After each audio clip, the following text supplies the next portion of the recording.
மக்களே ஆகாது, பொண்டாட்டி ஆகாது, பொண்டாட்டியும் தொட மாட்டார் அவருக்கு. பஞ்சாயத்து கட்டி ஊரை கட்டி பொண்டாட்டிக்கு முதல்ல செட்டில்மெண்ட் பண்ண சொல்லுங்கள்.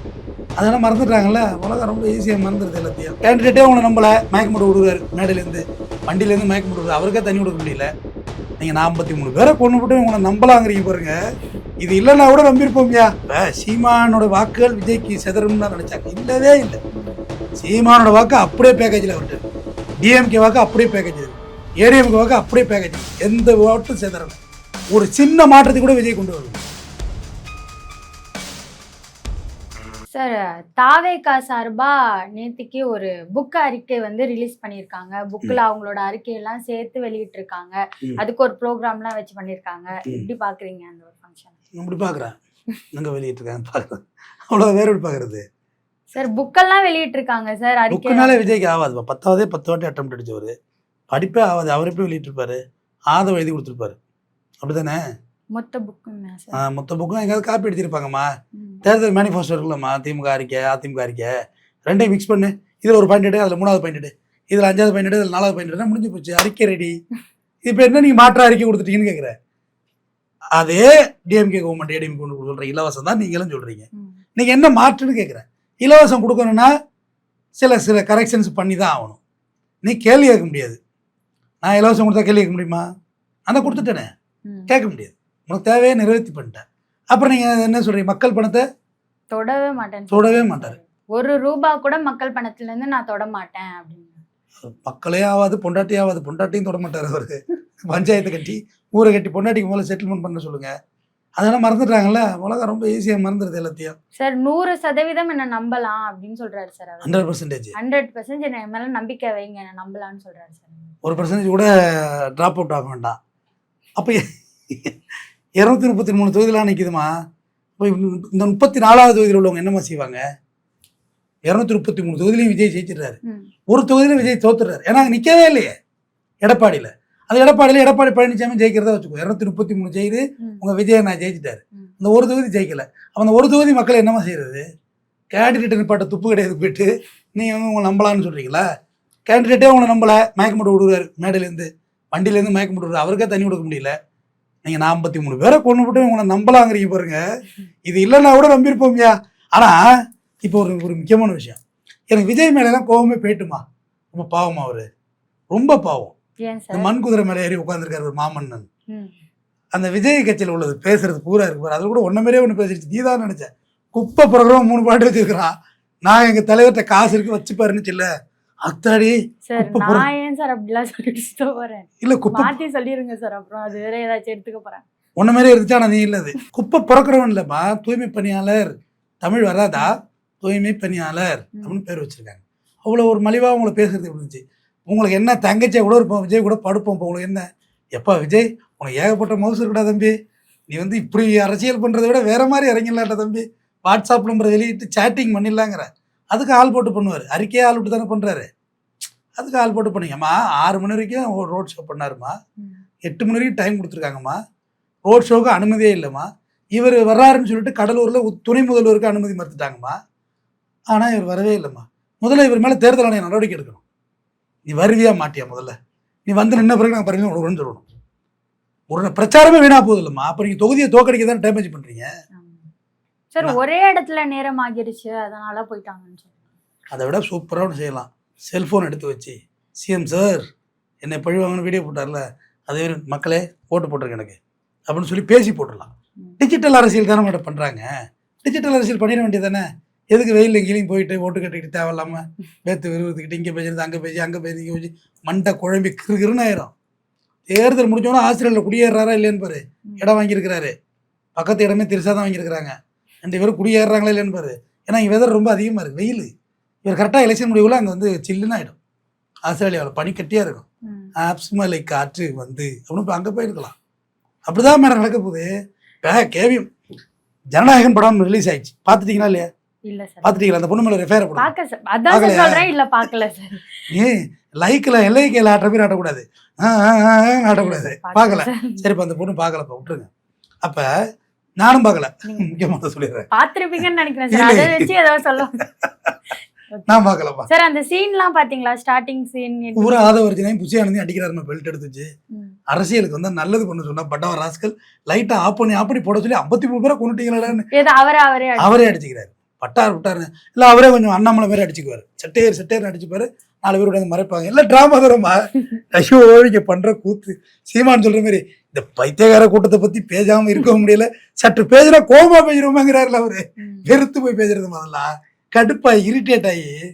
இப்ப சீமானோட வாக்குகள் விஜய்க்கு செதறும்னு தான் நினைச்சாங்க. இல்லவே இல்லை. சீமானோட வாக்கு அப்படியே பேக்கேஜில் அவர்கிட்ட இருக்கு, டிஎம்கே வாக்கு அப்படியே பேக்கேஜில் இருக்கு, ஏடிஎம்கே வாக்கு அப்படியே பேக்கேஜில் இருக்கு. எந்த வாட்டும் செதறல. ஒரு சின்ன மாற்றத்தை கூட விஜய் கொண்டு வரவில்லை. சார் இன்னொரு விஷயம் என்னன்னா, அவரோட அறிக்கையில பாக்குறப்போ விவசாயிகளுக்கு வந்து 25,000, 5 லட்சம், பெண்களுக்கு வந்து 1 பவுன் தங்கம் கிடைக்கும், ஏழை எளிய பெண்களுக்கு, வேலை இல்லா பட்டதாரிக்கு 4,000 ரூபாய். எங்கிருந்து சார் இவ்வளவு காசு எல்லாம் வரும் அவருக்கு? இதெல்லாம் பனையூர்ல வச்சிருக்காரு பின்னாடி, மரத்துல காய்க்குது, அறுத்து கொடுக்க வேண்டியதான். ஏமா இதெல்லாம் டேக்ஸை பத்தி பேசணும். இதெல்லாம் இது வந்து இப்படி பேசுற விஷயமும் இல்லை. நான் பேசி விஜய்க்கும் புரியாது, விஜய் ரசிகர்களுக்கும் புரியாது. வேஸ்ட். நான் எம்ஏ எக்கனாமிக்ஸ் முடிச்சுவேன், நான் விளக்கம் சொல்லுவேன். இதுக்கு டேக்ஸ் எங்கிறது வேணும், ஒரு நாட்டை நடத்துறது எது வேணும்? வரி தான் பேக் போன், முதுகெலும்பு. ஓகேயா? எஸ்ஜிஎஸ்டி என்ன, ஜிஎஸ்டி என்ன, இதெல்லாம் தெரியணும். மத்திய அரசு நமக்கு பணம் கொடுத்தேன்னு சொல்றாங்கல்ல, நீ கொடுத்துதான்டா வேணும், வாங்கிட்டு போயிருக்க வரி, அதுதானே கொடுத்துருக்கோம் டேக்ஸு, அதை கூட நாங்கள் ஆட்சி நடத்தணும். இந்த இலவச திட்டங்கள் எங்கே இருந்து வரும்னா மக்களோட வரி பணம் தான். எல்லாரோட வரியும் கலெக்ட் பண்ணி இலவசமாக கொடுக்குறது. நீங்கள் இலவசத்தை நேரடியாக விற்கிறதுனா யார் விற்கணும்னா வரி கட்டுறவங்க இருக்கணும். ஏன்னா வரி கட்டுறவங்கள்ட்ட வாங்கி தான் வரி கட்டாதவங்களுக்கு இலவசம் கொடுக்கணும். ஓகேயா? இந்த புரிதல் அடிப்படையில் வேணும். விஜய் அவர்கிட்ட காருக்கே வரி கட்டப்பட்டாரு, கோர்ட்டு மண்டையிலே கொட்டுனுச்சு. 1.5 கோடி ரூபா வரியை கட்டுற முதல்ல படா, கார் வாங்கியிருக்கோம் வரி கட்ட மாட்டேன், ரோல்ஸ் ரைஸுக்கு 1.5 கோடி ரூபா இறக்குமதி வரி கட்டல, ஏமாத்தினாரு. கோர்ட்டுக்கு போனார் விஜய், கட்ட முடியாதுன்னு கோர்ட்டு செஞ்சு போய் கட்டுப்பாடு. அவ்வளோ நல்லவர் அவர். உலகத்திலே பொண்டாட்டி பிள்ளைக்கு கடன் கொடுத்தோம்னு ஒருத்தர் ஐடி காமிச்சிருக்காரு பாருங்க, அவர் தான் தாவேக தலைவர். இப்போ இதெல்லாம் அவருக்கு எவனா தப்பா சொல்லி கொடுத்துருக்கான். தளபதியே நம்ம வந்து இலவசம் கொடுத்த மாதிரி கொடுத்துடலாம், தளபதியே ஐடியில் கொண்டு வந்துடலாம், மக்களுக்கு கொடுத்தோம்னு சொல்லி அப்படிலாம் கொடுக்க முடியாது. பர்சனல் மணியை கொண்டாந்து எங்கேருந்து ஐடியில் ரைட் ஆஃப் பண்ண முடியும்? ஸோ அதுவே தவறான புரிதல் அது. அவரும் அரசியல் வயப்படவில்லை, அவர்களை சார்ந்தவர்களே அரசியல் வயமாக வச்சில்லை. இப்போ ஜனநாயகம் படம் ரிலீஸ் ஆகிட்டல, நான் அன்னைக்கு முதல் விஷயம் அந்த வீடியோ இருக்குது, அன்றே கணித்தார் தமிழ் வந்தன்னு, விஜய் படம் நடிக்க போறாரு அப்படின்னு உடனே எடுத்து போட்டோமா நாங்கள், விஜய் படம் நடிக்க போறாரு. அதை எடுத்த பையன் எப்படியும் இப்படி படம் நடிக்கிறாரே பாரு, கையெழுத்து போடுறாருல்லே பாருன்னு. அன்னைக்கு அடுத்த நாள் சாயந்தரம் படம் நடிக்கிறாருன்னு சொன்னோன்னே, உங்களுக்கு யார் தான் தாவேக்கெல்லாம் தகவல் சொன்னேன்னு, தாவேக்கா தகவல் தான் சந்திச்சு இருக்குது, இதில் போய் தகவல் வருவாங்கம்மா. அவங்க நகர்வதான் பச்சை பிள்ளைக்கும் புரியுது, அப்பட்டமா அவங்க என்ன நகர்வு பண்ண போறாங்கன்னு. விஜய் எடுத்து படம் நடிக்க போறாரு அதே கம்பெனிக்கு. அது வந்து அப்படியே மறுபடியும் சினிமாவில் இன்னிங்ஸ் ஆகுது. ஃப்ரீயா பண்ணி கொடுக்க போறாராமே சார். அதான் சம்பளம் வாங்கிட்டார்லமா, சம்பளத்தை வாங்கிட்டு படத்தை ரிலீஸ் பண்ணிட்டாரு. முறைப்படி அந்த கம்பெனிக்காரர் தான் அவராத 3 பேர் மேலே படத்தை ரிலீஸ் பண்ணி, ஆமாம் எடிட்டர் காப்பி ரிலீஸ் பண்ணியிருந்தாரு. எத்தனை கேமரா, 2 கேமரா ஓடுதா, இது எங்கே போய்டும், இந்த ஃபுட்டேஜ் எப்படி வெளியாகிடு? நம்ம சாதாரண ஆளுங்கம்மா, இந்த வீடியோ ரிலீஸ் ஆகிறத பற்றிலாம் எனக்கு ஒன்றும் கவலை இல்லை. அது நீ ரிலீஸ் பண்ணலாம்னு ஒன்று வருத்தப்படல. அவங்க படம்மா 500 கோடி ப்ராஜெக்ட், அது எவ்வளவு கவனமா இருந்திருக்கும். சென்சார் போர்டுக்கு யார் போவா? சார் தயாரிப்பாளர் நியூஸ்ல வந்திருக்கு சார். அது வந்து துணை எடிட்டர் வந்து ஒரு சீன் கட் பண்றதுக்காக வந்து எடிட்டர் தான் ஒரு ஆர்வத்துல வெளியிட்டுட்டாரு, இதுல எந்த ஒரு அரசியல் நோக்கமோ இல்லைன்னு சொல்லிட்டு நியூஸ் சேனல்ல. செமம்மா, தாவேக்கா உனக்கு எம்எல்ஏ சீட் வாங்கி தரேன், 234வது இதுல நீ நில்லுமா, அடுத்த வாட்டி அறுதி பெருமாண்டி ஜெய்மா. யார் நியூஸ் சேனல்ல சொல்றாங்க சார். ஏமா துணை எடிட்டர், துணை நடிகர் துணை எடிட்டரா? ஒரு படம் 500 கோடி ப்ராஜெக்ட் அது எவ்வளோ பத்திரம், நீ எடுத்த செல்ஃபியே பத்திரமா வச்சிருக்கிற, எடுத்த ஃபோட்டோ அடுத்த முதல்ல எடுத்த ஃபோட்டோ அனுப்பு காலைல வாங்குறோம் உஷாரா. நீ ஒரு படத்தை 500 கோடி ப்ராஜெக்டை சென்சார் போர்டுக்கு யார் போவா? தயாரிப்பாளர் போவார். டைரக்டர் கூட படத்தை எடுத்துக்க முடியாது, தயாரிப்பாளர் தான் போவார். பிரச்சனை ஆகக்குள்ள தான் டைரக்டர் உள்ள இறக்குவாங்க. இந்த காட்சிகளை வந்து தயாரிப்பாளருக்கு விளக்க தெரியாது, அப்போ டைரக்டர் இறக்கி விளக்கு இந்த காட்சியை இது என்ன அர்த்தத்தில் வச்சிருக்க அந்த வேர்டுன்னு கேட்பாங்க, விளக்குவார். அப்புறம் வெட்ட வேண்டாங்கிறது பெரிய பஞ்சாயத்து நடக்கும். சென்சார் போர்டுலேருந்து காப்பி வெளியாகலாமா, நீங்கள் உடனே பிஜேபிங்காதீங்க. அப்பா அவங்க எல்லாத்துக்கும் அட்டி வாங்குறாங்க, வந்து உள்ள வந்து யார் பத்த பிள்ளையோ அப்படி அட்டி வாங்குறாங்கன்னா அது பாஜக தான். கூப்பிடு அவனை வச்சு அனுப்பு, பட்டுன்னு. பிஜேபியெல்லாம் ஒன்றும் செய்யலை. பாவம் விஜய்க்கு வாட்டமாக, கைக்கு வாட்டமாக இருக்கிறது யார்? திமுக தான். திமுக சதி ப்ரோ. ஜனநாயகத்தை யார் முடக்குனாங்கன்னு தெரியும் உங்களுக்கு தெரியலப்பா, சொல்லுப்பா, நாங்கள் தெரிஞ்சுக்கிறோம். முடக்குனாங்க, இப்போ படத்தை விட்டது யாருன்னு ஏன் சொல்லிவிடு. சரி, முடக்குனதே பிஜேபி தான், அதில் ஒன்றும் மாற்றுக்கிறது இல்லை. நீ என்னைக்கு பிஜேபி எடுத்து பேச மாட்டேன், ஏன்னா பயம் அது ரைட்டு இருக்கும் தானே. கண்ணு முன்னே வந்து போகுமா இல்லையா? கரூர் சம்பவம்லாம் வந்து போகும், சிபிஐலாம் வந்து போகும் தானே. அதை பற்றி பிரச்சனை இல்லை, விட்டுருங்க. படத்தை ரிலீஸ் பண்ணது யாரு? அதுக்கு பதில் சொல்லணும்ல.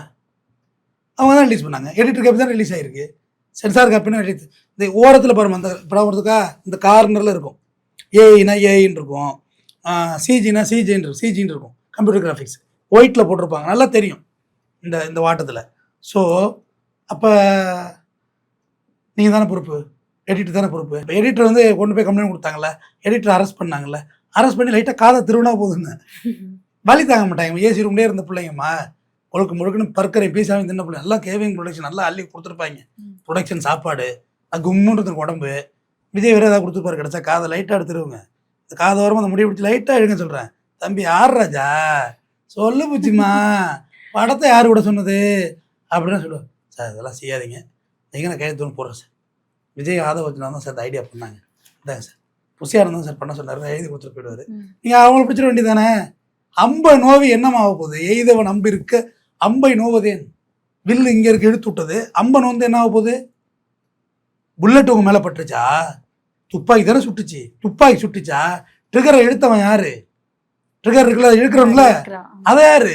அவங்கள விட்டு சும்மா தேர்டாக உள்ளவங்களை பிடிச்சாங்க வச்சுட்டு பாவத்தை கொண்டாந்து கூட்டுறீங்க.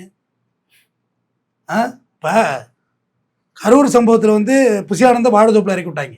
பாவம் கைப்புள்ள காலங்காத்தில் காப்பி ரொட்டியும் சாப்பிடுவார், அவர் கொழுத்த புள்ள என்ன மாதிரி, அவர் வாழதோப்பில் விட்டாங்க. இதே வீடியோ போட்ட விஜய்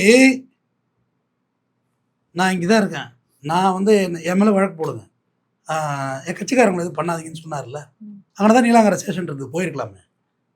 நான் தான் விஜய், உங்கள் விஜய் அப்படின்னு சொல்லி போயிருக்கலாமே, போகல. அதே புசி ஆனந்த் மதுரை ஹைகோர்ட்டில் பெயில் போட்டப்ப அந்த பெயிலில் ஏபியில் எனக்கு இதுக்கு எந்த சம்மந்தம் கிடையாது, மதியழகன் தான் அது காரணம்னு சொல்லி போட்டிருக்காரு மாவட்ட செயலர். பார்த்துங்க எப்பேற்பட்ட இயக்கங்கள்ல நீங்கள் இருக்கீங்கன்னு. சார் அவர் வந்து மற்ற இடங்கள்லாம் போவதெல்லாம் அவருக்கு தெரியாது சார். பெரம்பூருக்கு மட்டும் எலெக்ஷன் முடிஞ்சு அரசியலுக்கு வந்துட்டாருன்னா மாசம் ஒரு வாட்டி போவாரா சார்? மாசம் ஒரு வாட்டி போய் தடுப்பூசியா போட போறாரு இவரு, டாக்டரான்னு இவரு தடுப்பூசி போடுறதுக்கா? அதுவும் பெரம்பூருக்கு மட்டும் போவார். பெரம்பூருக்கு மட்டும், அதான் பெரம்பூருக்கு மட்டும். எப்படி நான் என்ன சொல்றேன், மாசம் ஒரு வாட்டி போறது, அங்கேயே இருந்தான்னு பேசாம ஒரு வீடு எடுத்து வாடகைக்கு எடுத்து பங்களா எடுத்து நல்லா பீச்சு ஓரமா நல்லா மீனுங்கள்லாம் வாங்கி சாப்பிட்டுட்டு அங்கேயே இருக்க வேண்டியதானே அவரு. மாசம் ஒரு வாட்டி போறது என்ன? அப்படி பார்த்தா 365 நாள் 12 மாசம், ஒரு வருஷத்துக்கு 12 வாட்டி 5 60 வாட்டி தான் போவார் அவரு 5 வருஷத்துல. இது என்னமா இருக்குது? மற்ற தொகுதியெல்லாம் முக்கியம் இல்லையா? அப்ப ஒரு தொகுதியில எப்படியும் ஜெயிச்சிடணும். வாய்ப்பு இல்லை ராஜா, வாய்ப்பு இல்லை.